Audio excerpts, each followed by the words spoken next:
Diabetes is a huge issue in the modern society right now. Millions of us have diabetes.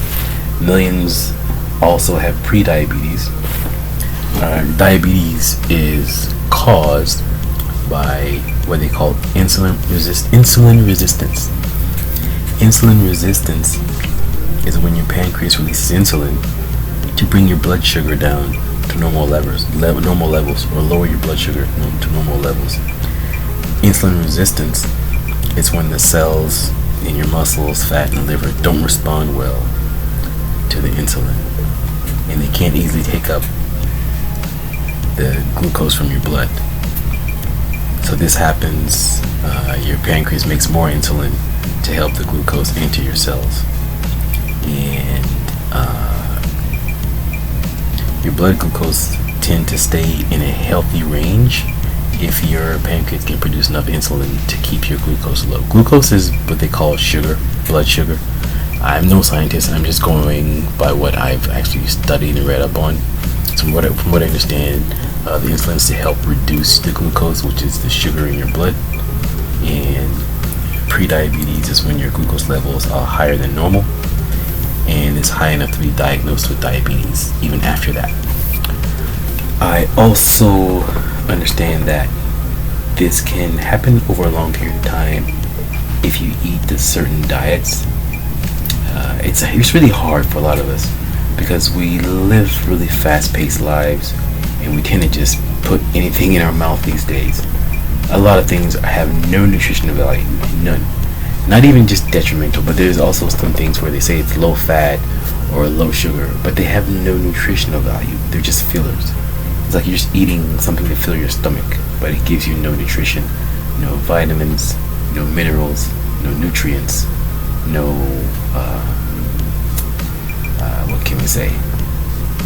Nothing to enhance your body or add health or help your body renew itself, rejuvenate itself, right? So we tend to, a lot of us tend to ignore this.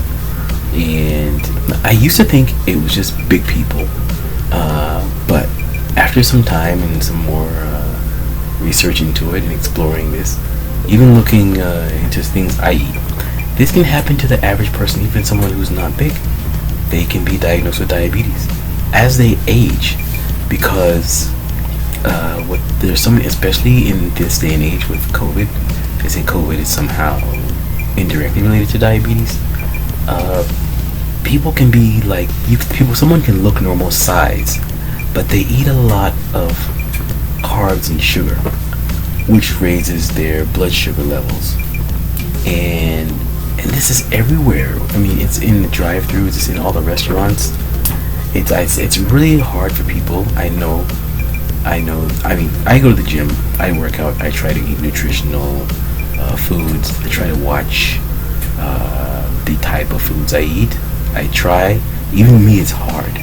Even for those of us who actually go to the gym, work out, watch what we eat, I mess around with my diet all the time. But it seems to be these days, because of all the readily available processed food out there, as soon as we walk out our door, this is out here for us to just grab and eat. And then over time, this is how you can develop a pre-diabetic state. You keep eating these high carb, high sugar foods, all these snacks, and I know they taste really good. Some of us can develop this sweet sugar addiction, and I know this. A simple step that I learned is just don't buy it at home. Don't put it in your fridge. Don't put it in your fridge. I'm going to repeat. Do not put it in your fridge. Don't put it in your fridge. Don't put it in your fridge. Don't put it in your cabinets. Don't put it in your cabinets. Don't store it in your car. I know some of you are laughing because you've done it. Don't store it in your car. Do not store it in your pockets. Do not store it in your desk at work. Do not store it in your desk at work. Do not store it in your cabinets. Do not store it in your car or your fridge. Because here's what happens. Once you start practicing this, you're on the road to, contributing to reducing or continuing a healthy lifestyle. Here's what happens. The unhealthy food, the sweets, are going to be outside there in the world for you to get. Okay? If you're going to mess up, at least mess up outside of your control. When I say outside, I mean it's not outside of your control, but I want to say outside of your roof. The least you can do is say, hey, under my roof, I'm not going to eat this food. If the temptation is out there, whether you're at work, whether you're at school, whether you're at a function, and somebody says, hey, try this nice glazed donut, right? And then sometimes you fall to that temptation. Okay, at least it didn't occur under your roof. It didn't occur within your domain, right? I'm just giving you a starting point for those of you who are struggling. Don't buy it, all right? It's going to be out there for you to get, all right? So at least when you come home, eat something good for you. You know, you have beans, you have vegetables, you have proteins. You know, your fish, your chicken, turkey. I eat, proteins. I know there are people who are vegans, but some people are vegans, but they eat donuts and pastries and cookies, which, yeah, is vegan, but come on. I've seen some of you who claim vegan who look like you're diabetic. I mean, I'm not trying to shame. I'm just saying, you look extremely diabetic calling yourself vegan. You can, okay, yes. I mean, technically, I guess you can say pastries, donuts, that's vegan because there's no meat, but like, let's not kid ourselves. So I want to say that a starting point is, again, don't have it under your roof, don't have it in your domain, right? Once you practice that, then you can extend your discipline to outside your domain, right? Maybe, say you're gonna do this once a month. I do that. I don't buy any sweets or anything. I try not to buy anything that's heavily starchy, heavily sugary, for my own fridge. So if I go out there and I'm at a function, yes, that glazed Krispy Kreme donut looks good. That honey bun looks good. That cinnamon bun looks good. Actually, I haven't had cinnamon bun in about maybe 2 years. Or something like that. I mean, those are good. But anyway, now you're making me thinking about it and craving. But again, once you start the discipline of not having it under your roof, then you can increase it. It's like lifting weights. Think of this like lifting weights. It's just like working out, right? Start at the beginning. Start close. Start with low weight, right? Start close to your home.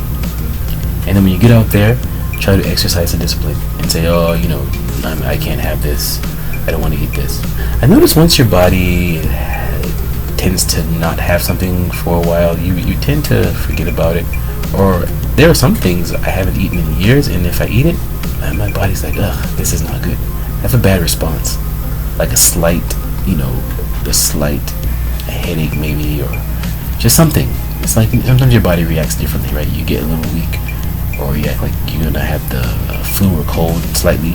Not full-blown sickness, but your body gives you like a alarm, like, oh, this is not good. That's happened to me before.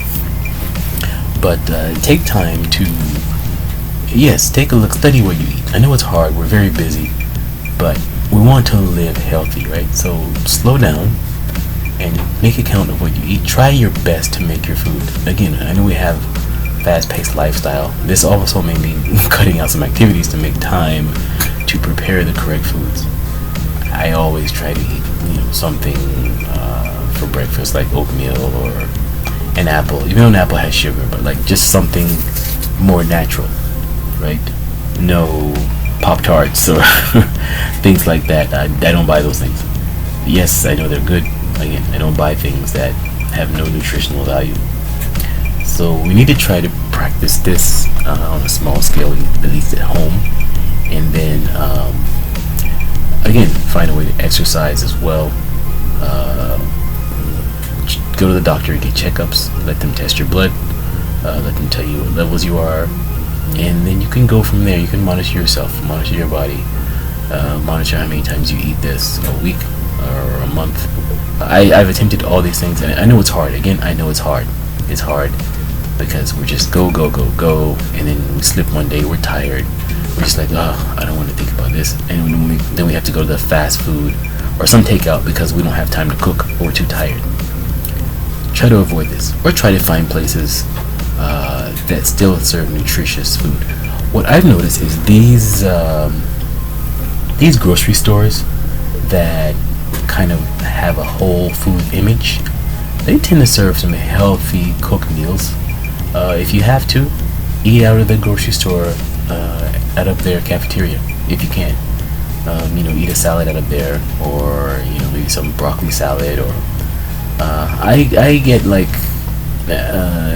sometimes a chicken and coleslaw.